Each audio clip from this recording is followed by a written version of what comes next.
কেনিয়ায় গণতান্ত্রিক আন্দোলন সাবা সাবা এর ৩৫তম বার্ষিকী উপলক্ষে গতকাল নাইরোবিতে অনুষ্ঠিত বিক্ষোভ ছত্রভঙ্গ করতে কেনিয়ান পুলিশ গুলি চালায়।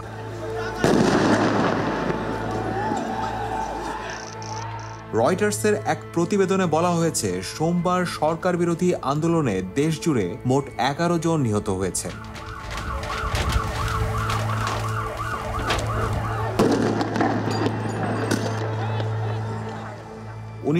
সালের ৭ জুলাই ঘটে যাওয়া কেনিয়ার গণতন্ত্রপন্থী বিক্ষোভ স্থানীয় ভাষায় সাবা সাবা আন্দোলন বলে পরিচিত। কেনিয়ার তৎকালীন স্বৈরশাসক প্রেসিডেন্ট ড্যানিয়েল মইয়ের বিরুদ্ধে এই আন্দোলন হয়েছিল। দিনটির স্মরণে প্রতি বছর জুলাইয়ে কেনিয়ার মানুষ মিছিল বের করেন। তবে এবার মিছিলটি কেনিয়ার বর্তমান প্রেসিডেন্ট উইলিয়াম রুটোর পদত্যাগের দাবিতে বড় আকার ধারণ করে।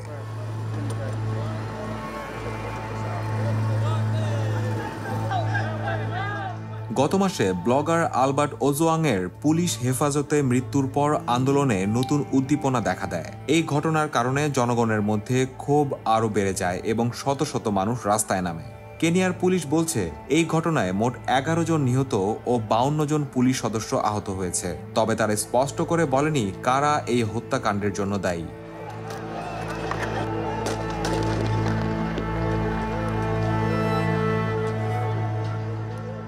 সোমবার পুলিশ কানগেমি থেকে শহরের কেন্দ্রস্থলের পথে অগ্রসরমান শত শত বিক্ষোভকারীকে ছত্রভঙ্গ করতে টিয়ার গ্যাস ও জলকামান ব্যবহার করে। পরে বিক্ষোভকারীদের সঙ্গে পুলিশের ধাক্কাধাক্কির ঘটনা ঘটে এবং রয়টার্সের এক সাংবাদিক জানান, বিক্ষোভকারীরা এগিয়ে গেলে পুলিশ গুলি চালায়। ২০২৪ সালের জুন মাসে তরুণ নেতৃত্বাধীন বিক্ষোভ শুরু হওয়ার পর থেকেই নাইরোবিতে পুলিশ ব্যাপকভাবে মোতায়েন রয়েছে। এসব বিক্ষোভ প্রথমে কর বৃদ্ধির বিরুদ্ধে হলেও পরে তা দুর্নীতি, পুলিশি বর্বরতা ও সরকার বিরোধী ব্যক্তিদের গুমের মতো ইস্যুতে বিস্তৃত হয়।